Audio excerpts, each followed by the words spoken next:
राज्य स्वास्थ्य मंत्री अतुल गर्ग पर भाई में लगाए आरोप।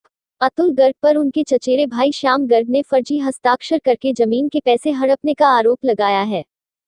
मंत्री के चचेरे भाई ने प्रधानमंत्री पोर्टल पर शिकायत करी है। वहीं मंत्री ने कहा है कि प्रॉपर्टी को लेकर उनका कभी कोई विवाद नहीं रहा है। हालांकि उन्होंने ये भी कहा कि उनके भाई की आर्थिक स्थिति ठीक नहीं है। बड़े होने के नाते वो लगातार उनकी आर्थिक मदद भी करते हैं, लेकिन फिर भी अगर वो ऐसे आरोप लगा रहे हैं तो ये उनकी नासमझी है। उन्होंने बताया कि 1987 में पूरी तरह से बंटवारा हो चुका है और अब भी बड़े होने के नाते अगर वो कोई मदद चाहते हैं तो उससे वो मिलती रहेगी। गाजियाबाद से अजीत रावत की रिपोर्ट, FLT न्यूज़। क्या पूरा प्रकरण है, क्या कुछ अब तक इसमें आपका कहना है, क्योंकि लगातार आरोप आप पर बढ़ते जा रहे हैं? ना तो कोई प्रकरण है, ना कुछ बढ़ रहा है, ना घट रहा है। 40 साल पहले लगभग मेरे पिताजी जो 7 भाई थे, उन्हें बंटवा दिया। जो मेरा चचेरा भाई है, उनके पिताजी का नाम था श्री नरेश भाई, चौथे नंबर के हमारे पिताजी के भाई। 7 भाइयों के बीच में जो बंटवारा हुआ उसमें कहीं कोई विवाद आज तक नहीं हुआ। नरेश चंद करके 4 लड़के और 1 लड़का, उन 5 में फिर बंटवारा हुआ जिसमें भी कोई विवाद नहीं। ये बंटवारा ही 20 साल पहले।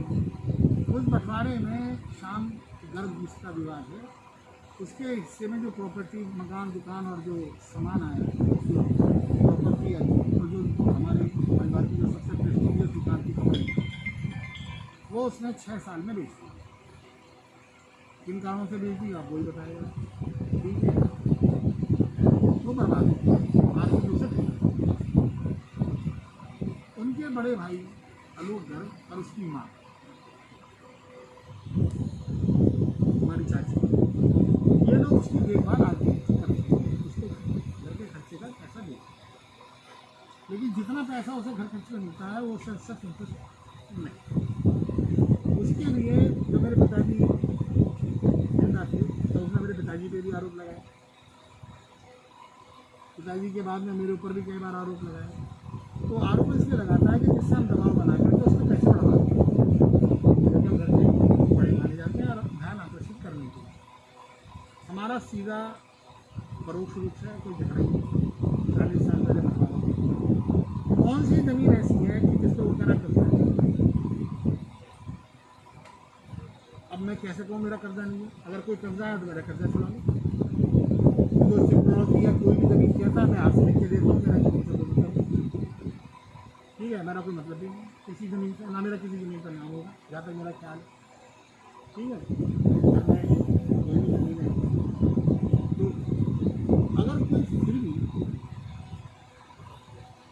विवाद है, क्योंकि मैं एक संवैधानिक पद पर हूँ तो उसमें पीएमओ का लेटर लिखा है और ये क्योंकि जब सरकार में कोई एक्टिव होता है तो सरकार की या पार्टी की प्रतिष्ठा का भी सवाल होता है। तो इसमें कोई उच्च स्तरीय यदि कोई जांच कमेटी रहती है तो मैं उसका स्वागत भी करूँगा और उसको पूरी तरह से सहयोग। अच्छा ये होता कि उसने मेरे को कोई नोटिस दिया होता पहले, आपके पास जाने से पहले। अगर मैंने कोई चीज़ कब्जा कर दी है तो मेरे खिलाफ कोई FIR करी होती कि मैंने कोई लेटर लिखा है, कहीं कोई कोर्ट केस किया होता मेरे खिलाफ सीधा प्रेस में जाने से। तो कभी किसी को यदि किसी की प्रॉपर्टी को अगर कोई कब्जा करता भी तो वो कोर्ट की शरण में भी जाता। तो मेरे को आप लोगों के द्वारा पता पड़ा कि कोई हाई कोर्ट में केस का उसने जिक्र किया, तो ये मैंने अपने छोटा भाई, चचेरा भाई, जो कि श्याम गर्ग का सबसे बड़ा भाई, आलोक गर्ग ये मेरे बराबर है, तो इन्होंने मुझे बताया कि भैया इसमें कोई मुकदमा किया, वो मुकदमा वो सिविल कोर्ट से है, उसका रिवीजन वहाँ चल रहा है। ये इन्होंने मुझे आज बोला और उसके अंदर उस रिवीजन के अंदर वो हराना केस है और उसमें मेरा कोई नाम है ही नहीं उस पूरे केस में जो वो कोर्ट केस दिखा रहा है। तो कहीं की रीढ़ कहीं का रोड़ा, तो सिर्फ परेशान है, परेशानी के हालात में।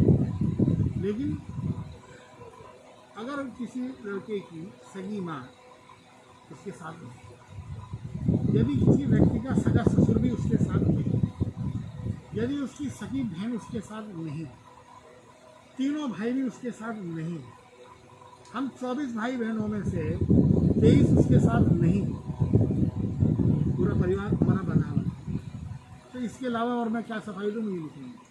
तो आपको किस बात को लेकर वो टारगेट कर रहे हैं, इसको आप किस तरह से देख रहे हैं? क्यों इस तरह से आपका नाम देखिए, सुर्खियों में आ रहा है? वो क्यों आपके लिए? मेरे पे दबाव बना के इनका दबाव बनाना चाहिए। मेरे मंत्री पद या मेरे घर के अंदर मैं जो बड़ा हूँ, तो उसने कई बार कहा कि मेरा को जो 25,000 रुपये महीना मिलता है, 75,000 प्रधानमंत्री कार्यालय को भी उन्होंने पत्र लिखा जिसमें 48 से अगर कोई कार्रवाई नहीं होती है तो 48 से 72 घंटे में आत्महत्या की उन्होंने कहा है कि अतुल गर्ग मंत्री जी और उनके भाई जिम्मेदार होंगे। अब मैं इसमें क्या करूँ, ये तो प्रशासन को देखना चाहिए। अगर खुलेआम धमकी वो दे रहा है तो इसमें प्रशासन को जो भी नियम पूर्वक करना है उठाना चाहिए। या तो प्रशासन की जो उन्हें खुलेआम धमकी देगी, ठीक है। और ये पहले भी कई बार धमकी दे चुका है, जिसकी FIR ये कर चुके हैं। FIR की धमकी दे आत्महत्या की धमकी पहले भी कई बार दी। अच्छा, जिस साइन का वो बार बार जिक्र कर रहे हैं, क्या उसकी जांच होगी? मुझे नहीं पता क्या मामला है, वो जाने।